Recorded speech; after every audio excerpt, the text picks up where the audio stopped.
G'day. Another World Series game last night, Mason. Did you watch it? Sure didn't. Heck no. Sure didn't. Apparently the Blue Jays are fighting back. Yeah, that's cool, I guess. This is the Joe Gaither Show on They're fighting back. BamaCentral.com.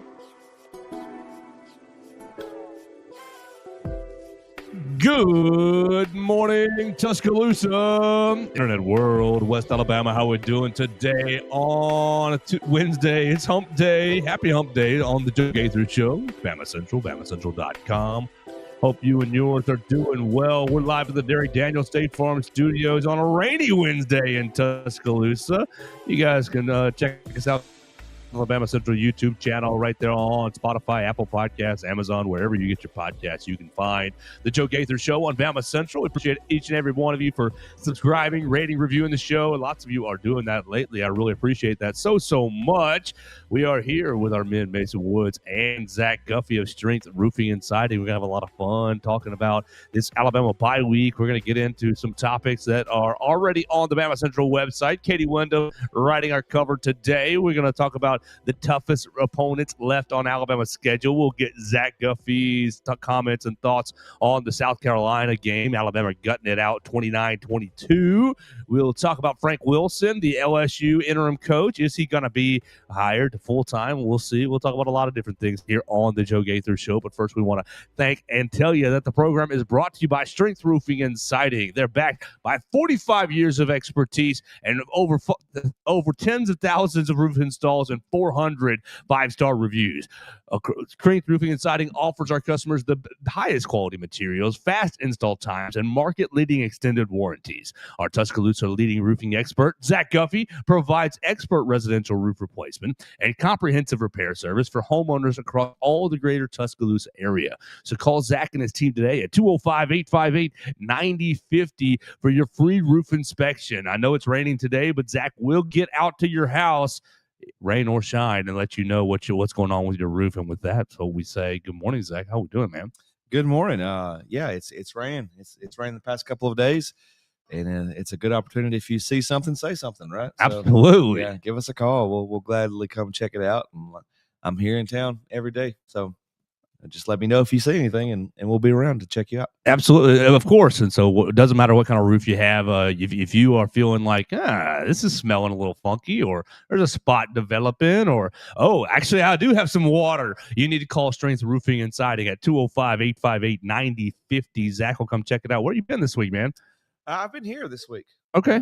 You want to tell us one or two things about a job you've been doing, just to give us a sense of what you've been up to? You've been up on some ladders? I have. Yesterday was a busy day, and we were able to help a homeowner with a issue around their chimney.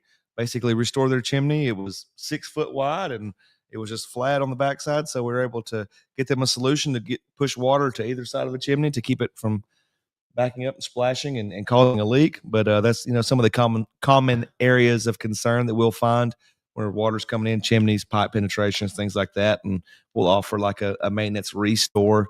If the roof doesn't need a full replacement, we obviously want to give you a reasonable solution as opposed to saying, we just need to replace it. No, that's not always the case. Yeah, also awesome. So you said chimney. It makes me think of Mary Poppins. How many chimneys are you seeing around town? Because I don't have a chimney in my home. And the last home that I owned had a chimney, but it was sealed. Mm-hmm. What's the percentage of people still making fires in their homes with chimneys? Well, I think there's a different correlation between using chimneys and having chimneys. Okay. There's a lot of these older homes, especially too. Yes. A lot of these older homes too, even if it is sealed. I mean, the issue for water coming in to the attic space doesn't matter if it's in use or not. So it's just going to be that those areas around it that can fail over time. So percentage of homes, nothing really new, unless it's the higher end homes are going to have chimneys on them now these days. But most of the ones we go to are going to be some older homes that there are going to be chimneys present. That's one of the first places we look at for water intrusion. I got a friend who has a chimney, but I think it's sealed. And every time I go to their house, I hear birds chirping. And he says, I got birds that live in there. And I said, well, why don't you deal with that? And he said, well, my young daughter doesn't want me to get rid of them. My young daughter feels for them. My young daughter gives me the guilt trip. You can't get rid of him, Daddy. You can't get rid of him. And I thought, well, you're a better dad than I can imagine right there. I could see it happening. So absolutely. So you guys want to call Zach Guffey and Strength Roofing and Siding at 205-858-9050. We'll get his thoughts on the South Carolina game in just a moment. But we first have to say good morning and hello to Mason Woods. How we doing, man? Doing good this morning. You take your boat into the studio? Yeah, I did. Had to get the whole rain gear out. You know, the yellow suit and everything. Had my hat on to brave this terrible weather. But no, we're here ready to talk about I guess get into LSU a little bit. Talk about South Carolina maybe a bit more. The closer we get to this LSU game, the more and more concerned I am about it. Yeah, I think you should be, because there's like a lot of mystery and they're still a talented team. And when you think about the things that have plagued this coaching staff, it has been mystery, unknown. This coaching staff now, obviously, I mean, I think the Vanderbilt tape was out there a little bit last year, and do think the Oklahoma tape was out there a little bit last year. But this Florida State loss, 16 new starters on both sides of the ball, 2 new coordinators, You got to figure it out on the fly. Oh, and you're getting punched in the mouth in front of a hostile environment. Now, the hostile environment won't be there. The environment will be on your side next Saturday night. But I do think there's some mystery to be had, so we'll get right into it. But we don't want to get too far ahead of ourselves. I got your thoughts on the South Carolina game yesterday. If everybody wants to check out Mason Woods, you can on the Tuesday edition of the Joe Gaither Show. We talked about his thoughts on the South Carolina game. I got Theo's thoughts on Monday. He and I went an hour and a half talking about the South Carolina game. So Zach Guffey, I know you had a busy day on Saturday. What did you get to see of the game? What did you think about Alabama's win, staying unbeaten in SEC play? Well, I'll keep it concise. And as we know, you're going to have to win games like this. You're going to have to win games in this fashion. They're not all going to be simple layups, cakewalks. I think that's one of the best things that could happen also, too. It just shows resiliency, shows character, shows who this team is, to make plays when it matters, to fight back, especially causing that fumble when South Carolina's driving and possibly could kick the game-winning field goal. So it's like you got to win some dirty ones, right? And it tells a little bit about who you are, gives you confidence, and gives you something to build on. It also gives you drive to make sure you're not in that position again. But you're going to have to win some dirty ones, and we figured out a way to win the game. And I thought it was brilliant, and I mean, I'm sure you talked about it, but Ryan Grubb in his bag on that two-play conversion call, nasty. Yeah, that was crazy. What were you thinking when Daniel Hill takes the snap, hands it off, and just all the moving parts? I was like, surely something's going to happen here, right? Like, I don't think they'd be doing it unless they felt really confident in it. Yeah, I was holding my breath for sure. How many times do we think they've practiced that play? I think they practice it fairly often. I do. That's what I'm saying. I think it's like every practice. Hey, we've got 10 minutes here at the end of practice. We're running a couple 2-point plays. Yep. These are our gotta-have 2-point plays. Like, what's going to be the thing that's going to be the most confusing, but also the safest? Yeah. So I think they probably rank them if I had to guess. Yeah. And Coach DeBoer said they got a lot more like them. So we'll see. He said, the bag is deep. So we'll see how that goes. And very, very, I mean, when you had to have it after not having a running game the whole day, you go 14 plays, 79 yards, and you just figure it the bleep out. Where, hey, we're down 8, it's now or never. We're sitting up in the press box thinking they're running out of time a little bit, because they ran it all the way down to 2:16. It was like, you better go for 2 right here. You can't kick an extra point and count on the I mean, you could count on the defense ultimately, but like, you didn't want to count on the defense to have to get a stop being down 1.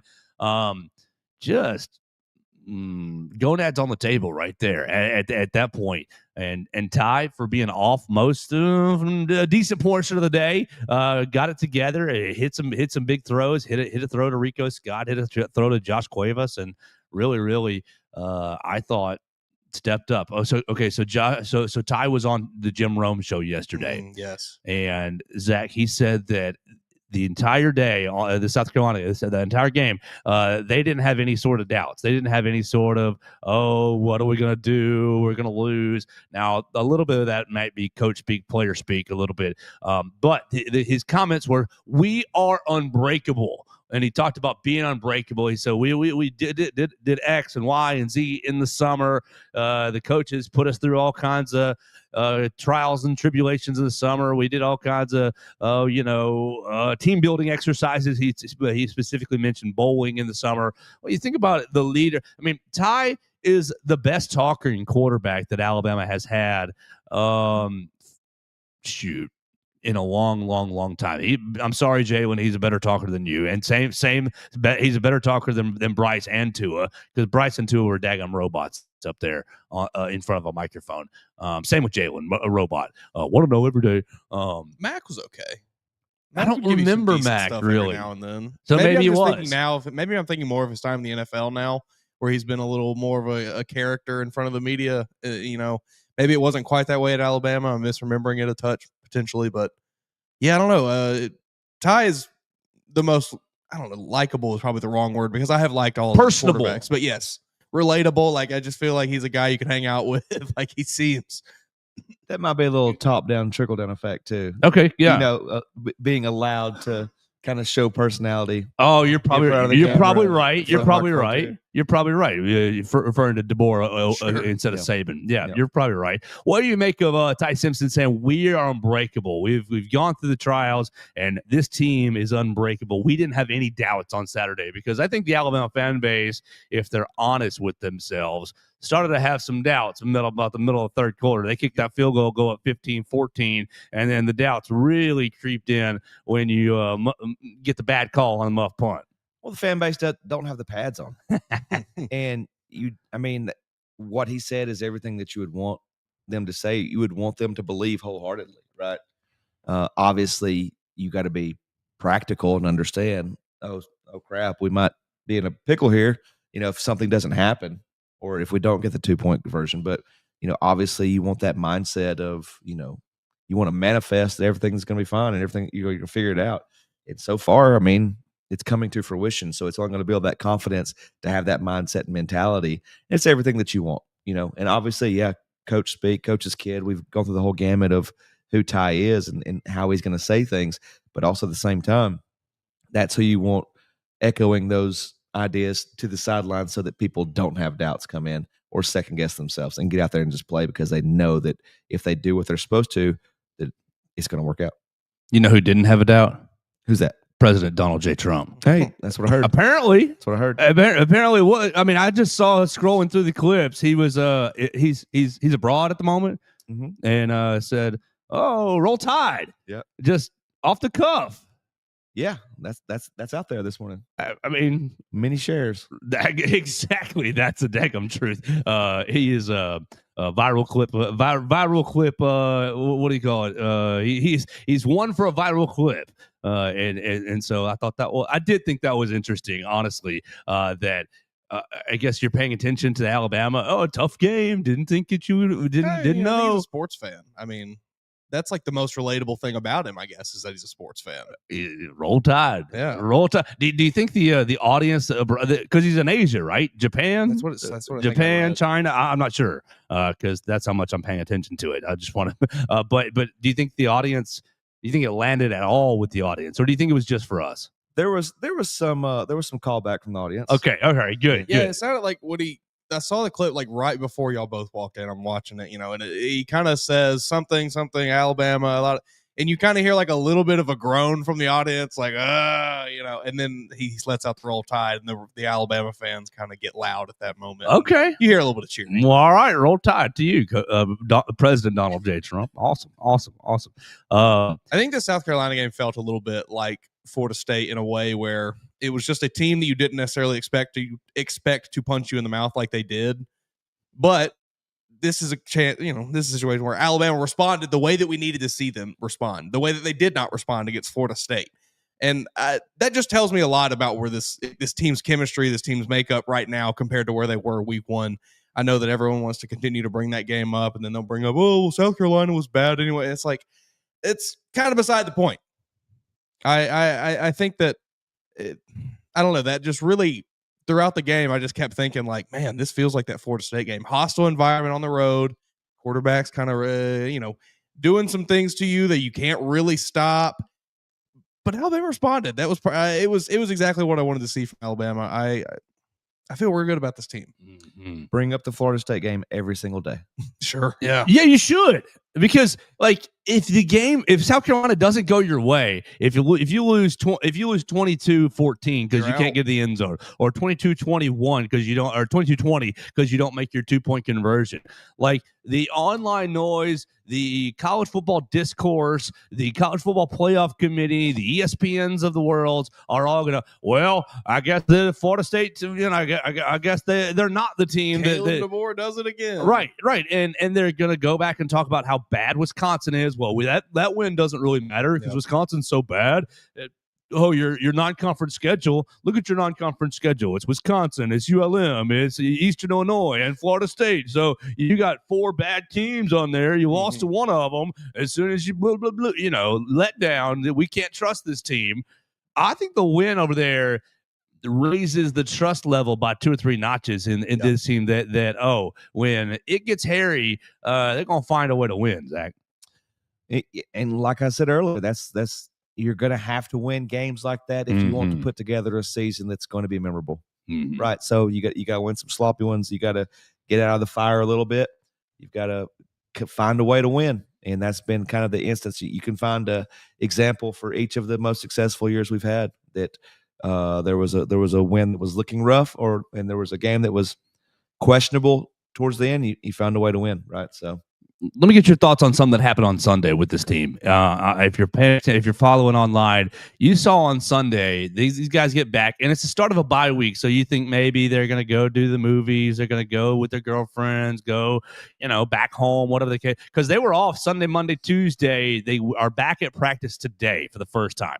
And usually the program does practice on Sunday. It's a funky schedule. They usually they do Sunday practice, Monday off, Tuesday, Wednesday get started on the next game week. But bye week schedule is off on Sunday, off on Monday, off on Tuesday, and then get things started. Zach, did you see? You had Jeremy Bernard, you had Wilkin Formby, you had Ty Simpson, you had William Sanders, at least off the top of my head. I can't think of anybody else. Tim Keenan, yes.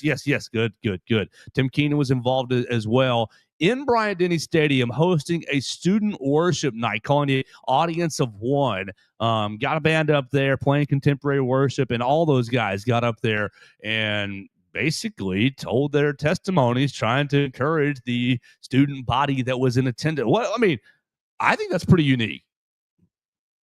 I agree. And I mean, it kind of goes back to the character of these kids, and regardless of your fandom and things like that, or if you get up and down and think you have opinions of who they are and what they're doing, let's look at them as humans first, and get behind the fact that they have that kind of high standing of character that they want to put on this event for others and outreach and give their testimony, just so other people can hear the good news that they want to share. And so, more power to them. I mean, I think a lot of respect gained for them from fans of them, or people that aren't even fans, right? So, really proud of them for doing that. I know Jeremy's pretty outspoken about his faith and things of that nature. So I'm glad to see that others are kind of coming on board and supporting him, and also sharing what they have behind them as well. So really great to see. Yeah, to do it in the stadium too is very I think telling. I mean, Ty basically goes out there and says, "Oh, I had to learn to be a Christian. That I was a Christian first before I was a football player." That's one of the big lines that's coming out right now from this event. And you had it packed pretty well. I think it was in the zone. You had it packed pretty well with students. And whether I'm sorry if you're watching this and you're like, this isn't straight football. No, but it is football as well. But I think it speaks volumes of these guys. Character of who they are. Of course they're trying to win the games, but I think that they're really trying to be good men as well. And you said it a minute ago, top down. Not that I don't think Coach Saban cared about this, but everything that I've heard from Coach DeBoer in the last year and a half and almost now 2 is about influencing these guys to be the best men that they can be. And I think whether you lost that South Carolina game or not, obviously you can be disappointed if they lost the game. That's fair, certainly. But if they win or lose next week against LSU or Auburn or Oklahoma or whatever, I think you should be proud of this program and the direction it's heading. 100%. And I think it's great that the university and the athletic department is supporting them and doing this and helping them with the resources to put this event on. And kudos to them, whoever's idea it was totally. But to flesh that out and get the support of the program and the athletic department, I think it's great to see. All right. Yeah, just to your point, like it's not like it was just a quickly thrown together. Hey, everybody, let's meet at Bryant. Like there was a lot of logistics that went into this that I'm sure the guys that were there speaking probably had a lot to do with. Probably had to convince a lot of people to let them do this, and like they really, it's obvious that they really cared about putting this event on and making sure that it happened. And it's nice to see, and it's just one more thing that continues to unify this football team, and I'm here for it. All right, we're hanging out with Zach Guffey of Strength Roofing and Siding. Call him at 205-858-9050 for all of your all of your roofing and siding needs. If you got a problem with your roof, or if you think you got a problem, or if you're just worried about it, call Zach at 205-858-9050. He'll come check it out, let you know if your roof's good for a couple more years, or you got 10 more years in it, you just got a problem spot or whatever, or if you need a whole new roof, they will work with you and they'll work with your insurance company to make sure that you have peace of mind and you're taken care of. Zach, as we keep growing on the program and getting to some of the real stuff, we're going to look at BamaCentral's cover this morning. Katie Wyndham on the last bye week ranked Alabama's schedule from toughest opponent to least toughest opponent.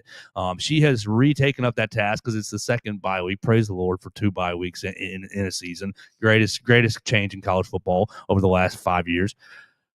And so I want to get your perspective on this. Okay, so Katie, from 4-1, obviously Eastern Illinois number 4. She puts LSU 3, Auburn 2, Oklahoma 1. So obviously we're not really caring about that Eastern Illinois game. It's default number 4. Why don't you rank the toughest opponents that Alabama has left on its schedule with these 3 massive SEC games that are going into November? I may be putting the cart before the horse, but depending on when this was written, this morning. Okay. I'd consider putting LSU on. I am with you. Go ahead. I don't want to step on you. Go ahead. I mean, no, it's we have no idea who they're going to be now. Bingo. And historically speaking, somehow teams get galvanized and play way above what they've seen the week after their coach gets fired. Whether they're playing for each other, playing for the coaching staff who they thought might have been mistreated, mishandled, etc. It's you never can tell or expect what the team is going to do the week after a coach gets dismissed, and it's always a wild card. And then you got the fact that it's a team full of LSU players that are going to be unleashed to just play without almost any repercussions or any concerns. Like they're just going to go out there and play. Yeah, and that's concerning. Amazing. This was not our favorite coach got fired and we're all angry. You ever had a teacher that you hated in a subject that you kind of liked, but whatever, and you just tanked I'm not turning in my homework. I'm not studying for the test. I'm doing. But the second the teacher is out for a week or, has something happened, the semester changes over, and you take the same math course with a new teacher, you're like, this teacher's awesome. I'm turning in my homework. I'm motivated to learn. This Frank Wilson guy seems like that substitute teacher that gets it, the program. I'm with you, Zach. Number 1 is probably LSU. Keep going. 2 and 3. Yeah, I mean, I get it. Oklahoma's ranked. We kind of saw the Ole Miss game went down. With last year, we have the revenge factor built into that. I mean, I'm going LSU, Auburn, Oklahoma, Eastern Illinois. Because obviously, freeze with cheese. Never know what's going to happen in the Auburn game. And he's trying to save his job. That'll be when Deuce Knight shows up. Yeah, they'll unleash Deuce Knight on Alabama. Yeah, the running back we brought back into the program, Oh yeah, exactly. Yes, Cam Coleman will have 250 yards. Yeah, but. And so Frank Wilson's trying to get the full-time job by beating Alabama with LSU. Hugh's trying to save his job, and Brent Venables is almost at that point too. But I think I like your ranking. LSU 1, Auburn 2, Oklahoma 3.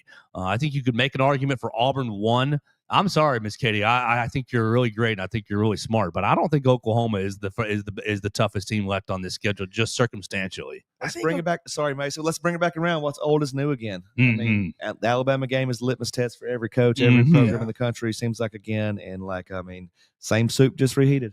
Golly, I think it's dangerous. Going over to Auburn, having LSU motivated, find their motivation again. And look, they're still going to have some flaws, but I think this coaching staff just the Alabama coaching staff just got a much tougher test because they've got to go find these offensive coordinators and find Frank Wilson's tape at UTSA and find, all these tendencies and stuff. And it's just going to be a nightmare to prepare for this LSU team. And maybe Garrett Nussmeier is that preseason Heisman quarterback all of a sudden. Oh, they're talking about maybe even not even using a different quarterback altogether, which is another aspect that just makes me. He got banged up pretty bad in that Texas A&M game. It felt like every play Garrett Nussmeier was on it was Zach Mettenberger against Alabama. That was him against Texas A&M. He was just getting demolished back there. So that gives me. Is this Jojuan Johnson or is this Harlem Berry? I think it's Jojuan Johnson. Is the no. Michael Van Buren. Put Van Buren in. Michael Van Buren. Because there's clips of him coming off the sideline, having a conversation, getting mad at Brian Kelly for pulling him for Van Buren. So okay, all right. Michael Van Buren from Mississippi State, transferred in from Mississippi State. He's right here, 13 of 16 already on the year, 172 yards, 2 touchdowns. Ran the ball 23 yards and a touchdown as well. Oh, great! A dual threat joker coming into a dual threat guy coming into town. Give me a break. Where's the antifreeze? That's your hardest. I'm with you on Oklahoma. I'm not buying Oklahoma being that tough. I think they're a little broken after that Texas game. I think John Mateer's hand still is not quite healed. He doesn't seem to be healthy when he's playing. They looked better against Ole Miss, but to hear Reynolds say it, I guess they were the better team, but the score did not reflect that. Lane Kiffin absolutely demolished roasted him so bad. That was so good. I guess they were the better team when we beat them in the national championship game too. Yeah, Lane was in his bag, trash talking the player on the sideline. Oh man. So I'm not buying Oklahoma. I mean, I think they're a fine team. They'll be a bowl team. They'll probably be in a pretty good bowl game. But I'm not buying them as being the hardest team remaining on the schedule. I'm with you on LSU. This is the most motivated you have seen this LSU team since before Brian Kelly was hired, probably, because no one liked him from the moment he stepped on campus, and I think it was pretty abundantly clear. So, yeah, I am concerned about that. You mentioned the interim coach. He's been there previously, I think, 2010 to 2015, right at like the peak of LSU, basically, post-Saban. Their second kind of peak after Saban won championships. Oh man, everything about this game concerns me because, like, so many points that you said, you just don't know how to prepare for it. You have no idea what they're going to do, and it's just tough. Zach, I know you got to run to an appointment. He's going to go fix somebody's roof or check somebody's roof out. Why don't you tell everybody maybe a little about this appointment, just without naming names, and just how they can get in contact with you? Yeah, this one's a little unique. We got a customer that's in the process of selling their home, and the purchaser wants to have it looked at and replaced. So they're going to work out a deal to have the roof replaced and put it into escrow for the home sale so that the payment for the roof comes out of proceeds. Basically just going out and giving a report on health of life just to see, what our estimation is on how much time is remaining and if it does in fact need replaced, kind of what came back on the inspection report. So just going out there and getting an expert opinion and writing up a quote to put it into the process for negotiation for the home transaction. So we deal a lot with that with real estate partners, referral partners like that. And this one is just a internet lead that came in, so it didn't actually come. I had one 2 days ago from one of our real estate partners. Same kind of thing where a home had an inspection report come back and had concerns about the roof. Went out and inspected it, provided a full detailed inspection report, and they're going to work on getting the roof replacement put into their closing documents and negotiations.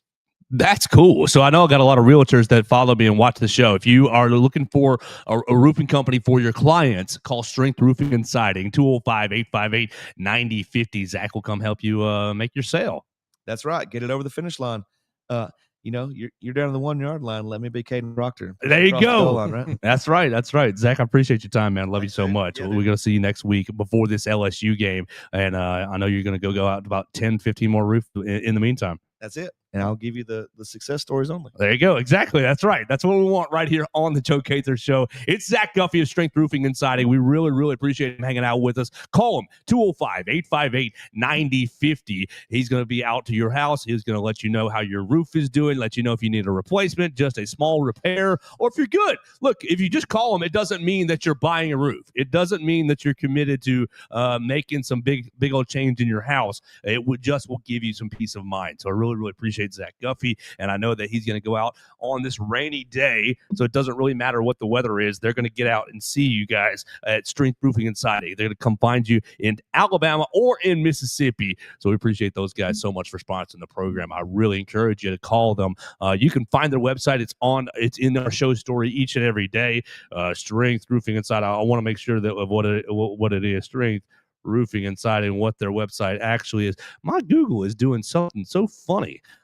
Strength Roofing. There we go. My Google, I guess I'm hitting a different button and it's bringing up this little side tab. I hate that tab. It's bringing up it's just strengthroofingandsiding.com. Perfect. I didn't want to say that without it being right, but that's just all it is. Strengthroofingandsiding.com. You can check them out. Call them at 205-858-9050 today and they'll come check you out.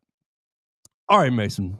That little resume browsing tab on Google Chrome is the worst thing I've ever seen in my life. Yes. It drives me up a wall because doing recruiting, you are writing about the same recruits pretty often. So you're pulling up the same pages that you've spent time on many, many times before. And almost every time you type in the name, enter, and then here it comes with that little side tab. And it's like, it's completely useless to me. Just give me, that drives me insane. Tell me about this. No way to turn it off either. Tell me about this Vanderbilt recruit, the wide receiver that went to my school. Tabito. Yeah. He tore up NBA this weekend. He sure did. Sorry, Clark Lee. Clark Lee, NBA guy. Yeah. I mean, really good Taylor player. Green, not Taylor, Marcel Reed at Texas A&M, NBA. Hey, I've been talking down on Tennessee high school football, but maybe I'm wrong. Certain areas is pretty good. So, but as a whole, I think you're probably about right. But yeah, I mean, a good player. I think he's about 5'10", 175, 185, something like that. A real fast guy, can stretch the field, can, make guys miss underneath. I mean, I think he should be a 4-star personally. The production isn't exactly like eye-popping, but he kind of has, he may not be like the most consistent, but he has a few like really incredible performances throughout the year. So like you just see it. And I think you pair him up with an offense that's probably not a high school offense, and he's doing it a little more consistently, if I had to guess. So I think Vanderbilt has some dogs in that class. They're all 3-stars, but man, they are seemingly some pretty good players. Everybody's saying, as soon as Pavia leaves, they're going to go back in the tank. I don't believe that to be the case. I don't either. I think they're going to find themselves a quarterback, whether it's flipping Jared Curtis, which is extremely unlikely to me. Yeah, I don't think that's happening. They'll find themselves and they got they got what? Will Weeks? That's not his name. Muschamp. They've got Whit Muschamp, right? Is on their roster. Came from Baylor High School in Chattanooga. They've got a McCauley quarterback on their roster as well, which I'm a little biased with thinking that those two guys will be good. But they've at least got two young quarterbacks on the roster right now. Maybe they'll be terrible. Maybe they'll be good. But I think a quarterback in the 26th class and a really, really good one in the 27 class, I think. Okay, perfect. So like Clark Lee is building a monster. Yeah, it's a slow build. He has done a good job, seemingly at least. We'll see what happens with Jared Curtis. Sure, but he's done a pretty good job of definitely locking down the best areas of Tennessee. It seems like I think a lot of good prospects in the state are at minimum considering Vanderbilt as like one of their finalists when it gets down to it. That's all you got to start with. Yeah, I mean that's. When it gets down to that, it's a crapshoot anyway. What these kids are going to pick. Like if you're a finalist, you're doing pretty good. And yeah, I mean, they're up to 23 commits now in the 26 class, only one in the 27, but it's early. They're doing all the right things to build a good football program. It is not, it doesn't just feel like it's a fluke year. Yeah, I think that, I mean, obviously Pavia gets all the attention, sure. and he's kind of, I think he's accepted. I'm the lightning rod of this program. Y'all send me all the hate. Yeah. I'll be out in front. Yeah, nobody's hating on Cedric Alexander. Right. Nobody's hating on Martel Height. Yeah, Martel Height. You got the tight end who number 9. Oh gosh, Eli Stowers. Yes, Eli Stowers. Thank you. Which, oh my lord, he's a monster. Yeah, I saw some draft guy this weekend saying he was like a 3rd or 4th round pick, and it was like, are you insane?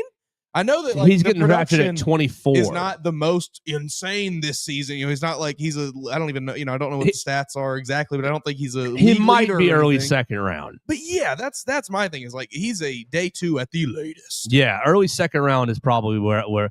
So that puts him in. I'm gonna say he's picked by pick 42. Yeah, probably I would say for sure. Yeah, so the first crazy within the first 10 picks of the 2nd round, and maybe earlier. They got some good pieces on that football team, and like you said though, Pavia has accepted his role as the face of the program. Right, and you've got him just give me all your hate, and Clark Lee's behind him just building. Oh, you want to come to Vanderbilt? You want to come to Vanderbilt? You want to come to Vanderbilt? And, Yep. Oh, you know what our endowment is? Oh, do you need some NIL money? We've got a pretty good endowment. I got to talk with an offensive tackle yesterday, a 2027 kid, 6'6", 300 pounds. Ooh. Future Caden Proctor type? Maybe. We'll see. He's unranked currently, but I do not think that will last very long.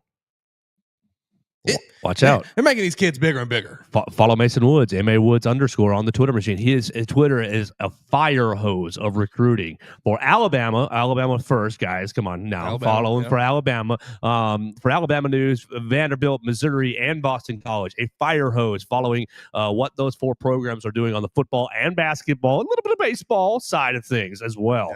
Yeah. So follow Mason Woods at MA_Woods_ on the Twitter machine. We want to remind everybody that we are live in the Derek Daniel State Farm Studios. Like a good neighbor, Derek Daniel is there. You can call Derek for all of your insurance needs at 205-758-3391. He has updated his Comicron, his marquee sign out in the front. He did have the 6-7 up there to kind of get the kids in and troll the olds, but now he's got the call him for my Hizzle insurance, because hitting me up for late 90s Snoop Dogg reference there. So call him at 205-758-3391. He took care of my Hizzle in the summer. He can take care of yours as well with you if you update your homeowner's insurance. And look, I'm sure that he'll get to working with your roofing company as well. If you got some roofing issues, call Derek 205-758-3391. Like a good neighbor, Derek Daniel is there. He's got Lane, Red, and Bobby upstairs right now. He just hired Lane and Bobby, so they're the newbies, but Red will take care of you. Red knows everything in that office, and Derek Daniel is running things right above us, right here off of McFarland Boulevard. We appreciate them having us in the house off of McFarland Boulevard. Call them today for all your insurance needs. 205-758-3391. All right, let's keep talking about Frank Wilson here. It's perfect because I just saw something that's pretty wild. Of the top 6 candidates that LSU would potentially want to replace Brian Kelly, 4 of them are all represented by Jimmy Sexton. Jimmy Sexton. I have an inappropriate comment about Jimmy Sexton. He's ruining college football. He's ruined college football. Thank you. Yeah. Yes, he has. I don't know. My thoughts are more extreme than that, but he's ruined it. I don't know exactly like what you do or what you should have done to have stopped this from happening, but he has gotten entirely too powerful with the, acquisitions of clients and things like he should never have been allowed to have 8 of the top 15 coaching candidates as clients in the country. 14 of the 16 SEC coaches. Like, he should have never been allowed to do that. There should have been some sort of governing body, whether it was the NCAA, whether it was the SEC, whoever it was, that stepped in and said, "Hey, we can't let this happen." In 14 of the 16 SEC coaches, he's whispering to ADs. Yes, it's every offseason. Your guy's going to get another job. Your guy's going to get that Florida job. Yeah, hey, my client, my client, your guy's getting that Florida. You might as well give him a raise right now to keep him from going to Florida, to keep him going to LSU, to keep him going to Penn State. And they've got these programs handcuffed because, yes, I was thinking about it, and it's like, well, why don't they just do the NFL thing? And everybody colludes and says, we're not going to do that. We're not going to sign these exorbitant deals anymore. Well, it's like, okay, you can just lose in football. They're not going to do that. They won't do that. So, it's crazy. He knows that he has these universities by the throat. If you're LSU, and they do can you do whatever they want?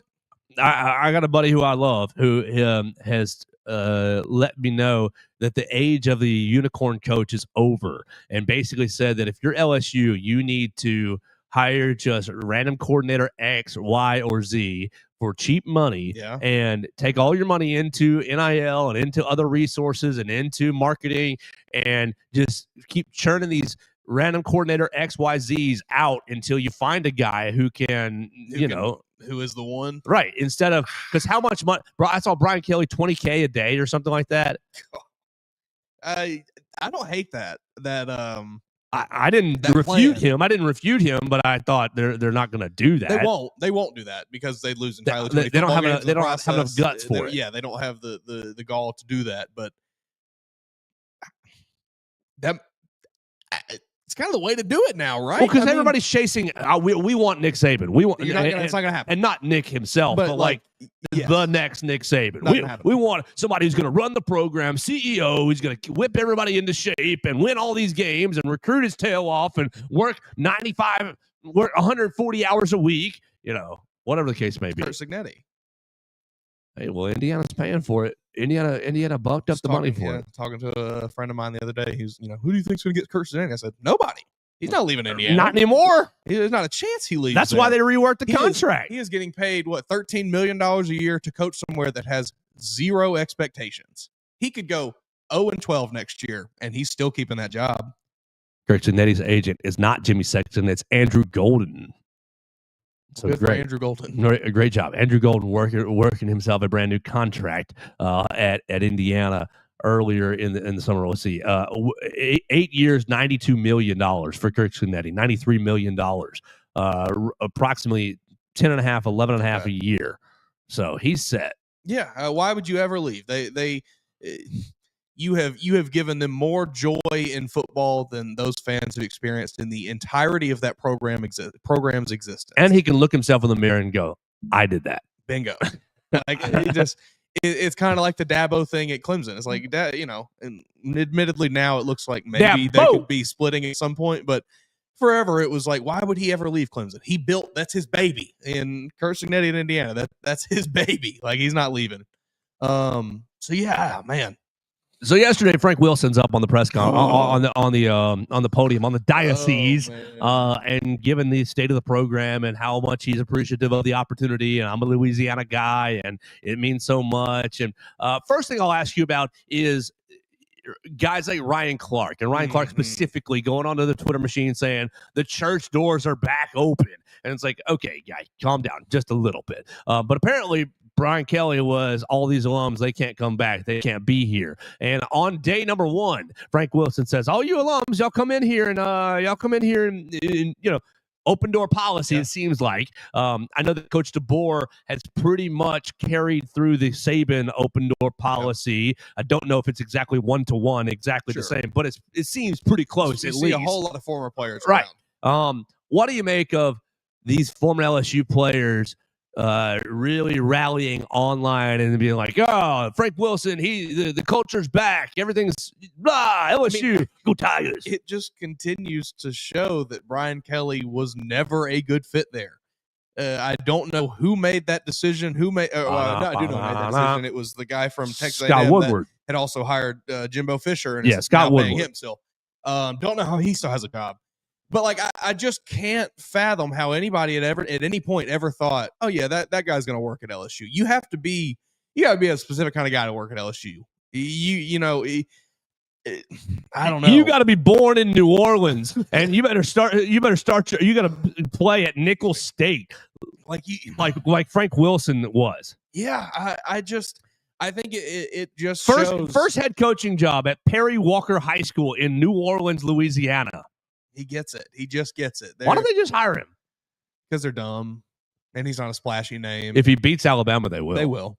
If he beats Alabama, they probably will. And I bet he'll do pretty well there. I don't know that he's going to be like a contender, national champions every year, but I can imagine that someone who understands the culture and the area, everything surrounding LSU will be able to recruit that pretty well, and that's going to win you a lot of football games. 2002 NFL High School Coach of the Year for Louisiana. NFL honors a high school coach in every state.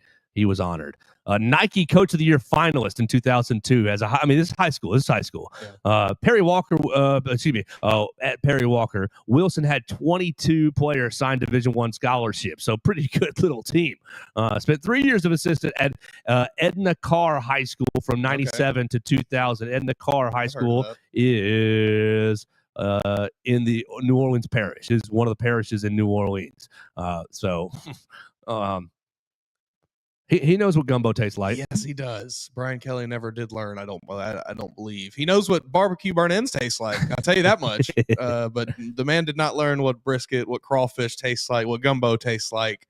I'm a bit worried about this game. I think this will be, and we talked about it already, but this will be beyond a doubt the most inspired LSU team we've seen in 3 or 4 years. Yeah, because I think that that first year they beat Alabama, they go for 2, and it was like, oh, we're all still with it. Yep. But I think things started to wear thin. Well, yeah. I mean, you tried out Jaden Daniels the next year. It's like we have a Heisman quarterback, but we can't win football games because the defense is so atrocious. The defense was booty cheeks. And then last season, I don't even remember exactly how it went down, but just underwhelming as usual. Last year, the defense still wasn't good. Yeah. Jalen went crazy in that game. Right. Yeah. They could not stop the running quarterback to save their life. And you tell yourself for 6 months of the offseason, well, Nussmeier wasn't ready. We're back. We'll be back this year. Because they started hot, and then Nussmeier ran into some real opponents and threw some interceptions. And here we are. And you are, I don't even, what's their record right now? 4-3 or something like that? Yes. They won that first game. Let's see. They're 5-3. They're 5-3. They got their rear ends kicked by Texas A&M. Did you watch any of that? No, but I'm about to this coming week. My word. Texas A&M is they're a good football team. Physical. That defense. Right. That worries me. You liked what you saw from Missouri's defense in that overtime period. Just dog cussing Auburn. You go watch the clip of. Oh, I saw that. Oh man. Yelling right into Garrett Nussmeier and that offensive tackle's face, like, I'm coming to eat your lunch, buddy. And he just goes out there and does it. I saw that. What was his name? Let's see. I've got it right here. Defensive end. Was it TJ Searcy? I think it was. I think it was like number 18. Yeah. Or was it? I know they got Torian York as a good inside linebacker, but I think it was TJ Searcy. Regardless, that defense is disgusting. They do a lot of the things that Bama does not do well against. We got to get there first. That's true. Got to get there first. Oh, so what did you make of Frank Wilson? The reason I'm circling it back is he referenced an American tragedy. Yeah.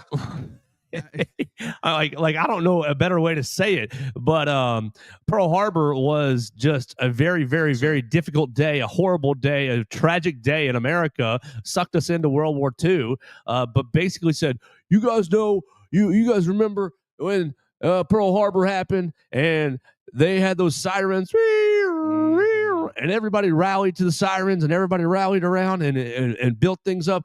Well, yesterday at practice, we put the sirens on. And we got everybody together and we put the 4s up and we rallied everybody together and this team's all together. So, like, a bit of a strange analogy. I mean, Brian Kelly is the Japanese Imperial Army, apparently. That's as I am to understand it, given what he just said to us.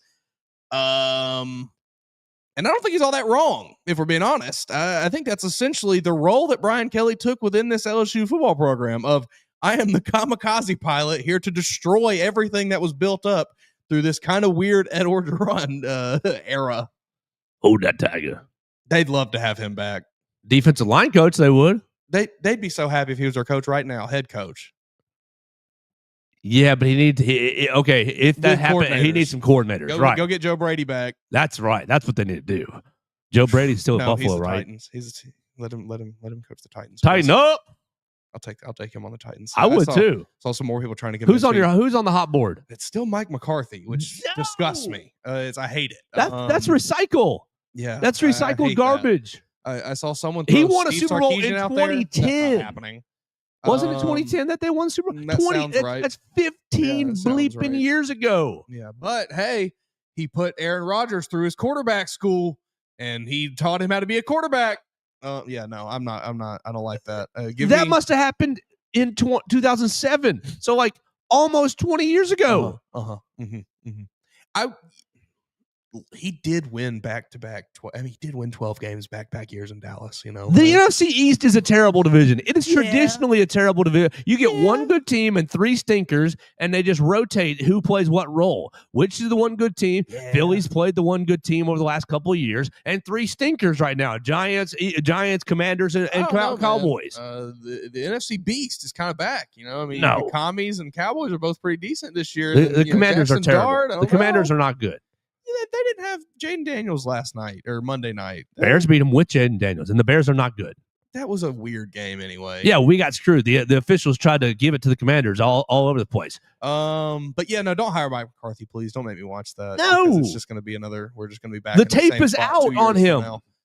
I don't know who I want them to hire. I think I would like Joe Brady. Start doing your Joe Brady Perez circles. The more I think about it, the more Ryan I'm like, Grubb? why are we just hiring another coordinator? It's all going to be a disaster again. Just go get a guy that has been a head coach and just can stabilize things for a few seasons. John Gruden? Mate, sure. I don't know. They do. Is Ryan Grubb going to be taking this offseason cycle? I think he might get one more year with him. I think so too. I think he wants to coach Keelan Russell or Austin Mack really bad. Oh, please. I hope that. I think he wants to see them one. And I truly don't think that he really has a preference one way or the other. I think he just wants to coach one of them. What do you make about every daggum handshake line? Every handshake line at the end of these games, you got some assistant holding their hand over their face, walking up to Keelan Russell, going, you see, we're building over here. You know, trying to get in his ear. And this past week, Kalen DeBoer said, "Yeah, I hope that moving forward, we have one, student assistant or something who is just assigned Keelan Russell duty, and you stay by his side the entirety of the game, and you walk him to and from the locker room so no one else can get to him." Right, the handshake lines, like, it's speculation to say that these coaches are tampering. But we know what they're doing. Hey, man.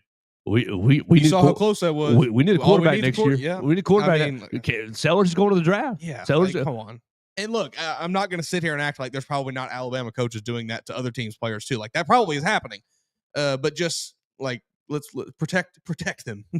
don't let anyone talk. Put a strength and conditioning coach that says, "Hey man, when the handshake line starts, you just stand with Keel. You just follow him around. If he wants to shake hands with the other guys, great. That's fine. You just stand there right as soon as an assistant coach comes up, you stand, bodyguard." Yep.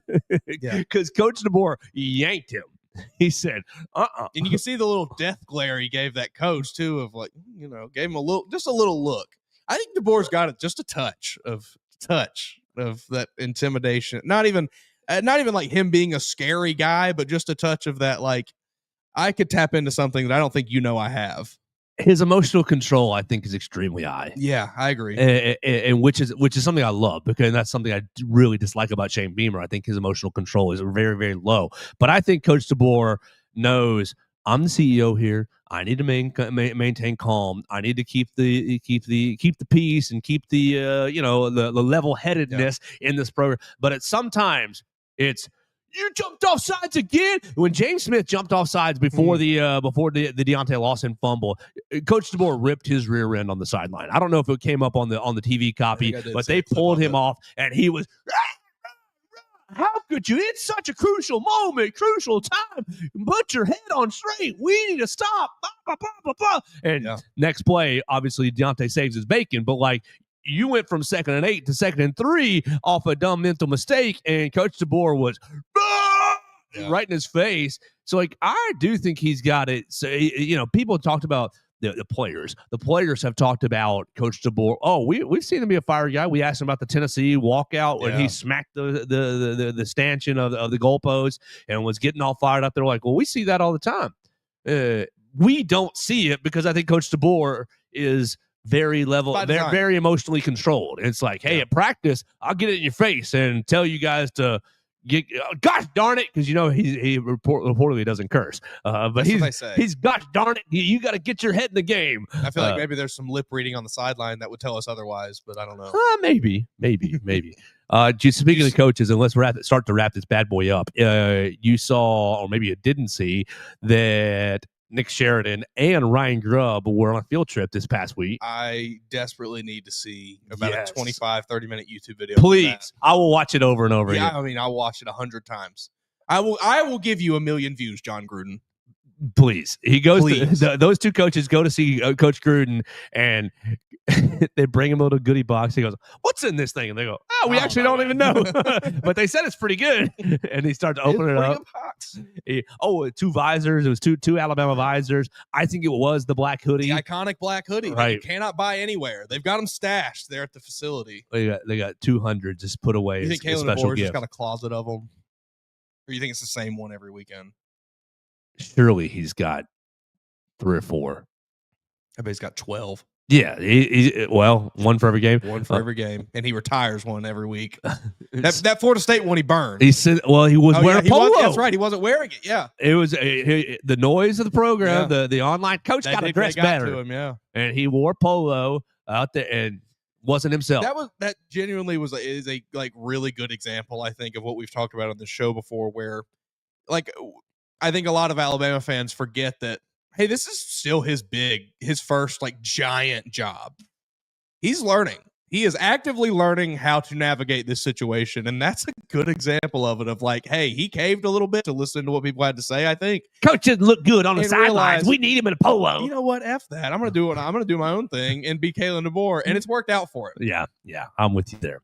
But I just wish that they would do, I wish that they put a 10-minute video out on either the crispy package where he's talking about that, or he's talking about the 2-point play and just all the wrinkles that go into it.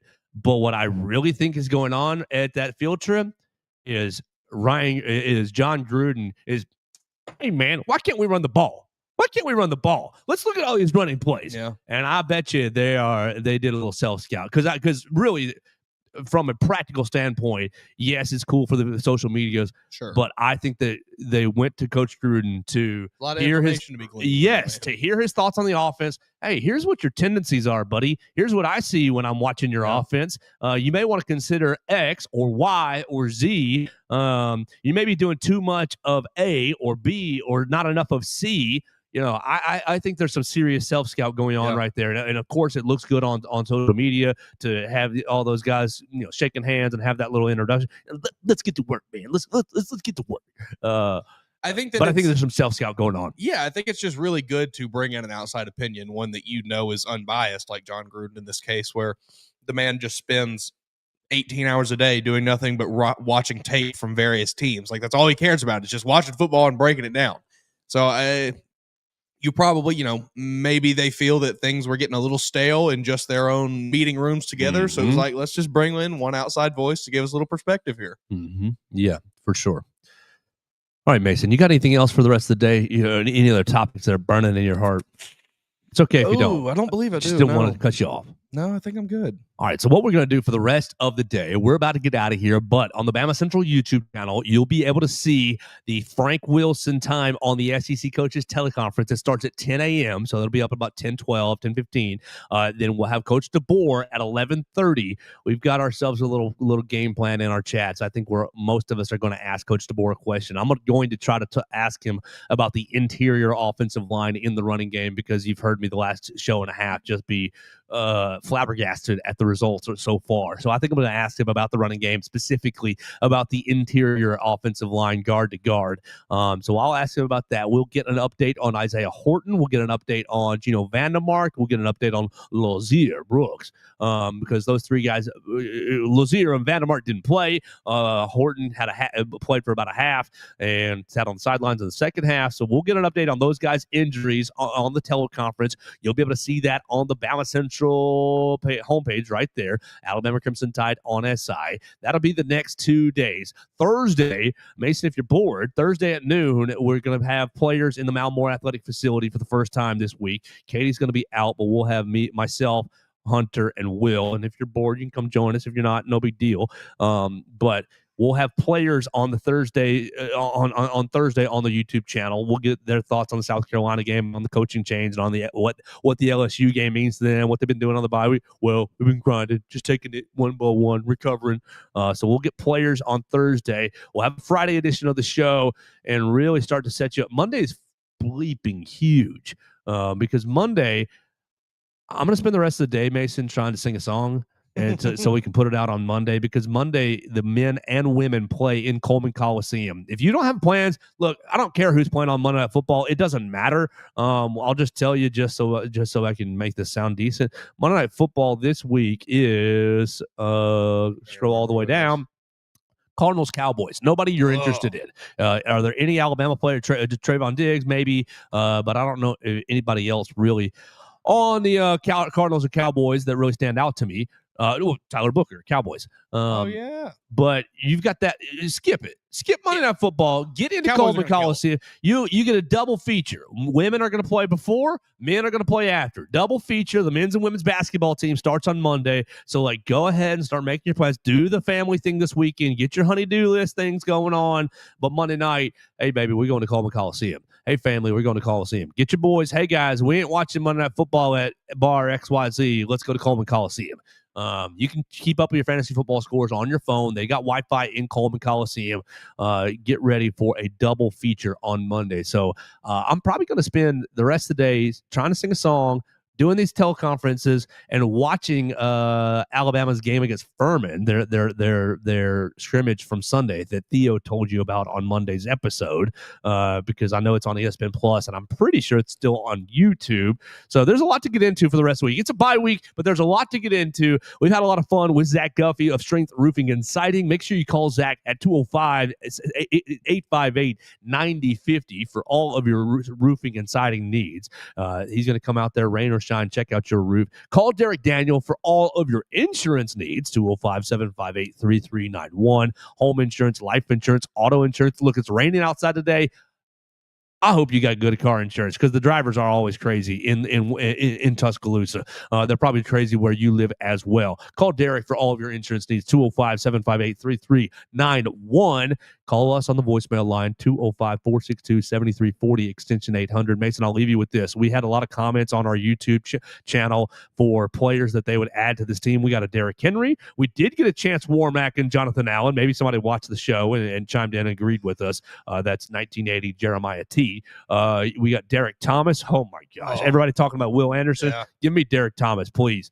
We got a Minka Fitzpatrick on one of the comments as well. The other, I cut the segment out and posted it standalone. We got a Reuben Foster from Mac K9P, and we got a Brian Branch from Don McDaniel. So appreciate those guys chiming in on the BamaCentral YouTube channel. Got a lot of comments yesterday as well. Lots of DJ Flukers, lots of pick us your favorite line. Barrett Jones. Now, Barrett Jones is a good pick because Barrett can play either guard. Yeah. You're not going to replace Parker at center, but if you get tired of somebody at right tackle, Barrett can play right tackle. Barrett's a pretty good pick because played all over that offensive line while he was here at the Capstone. So lots of good picks for what player you might add to this 2025 roster.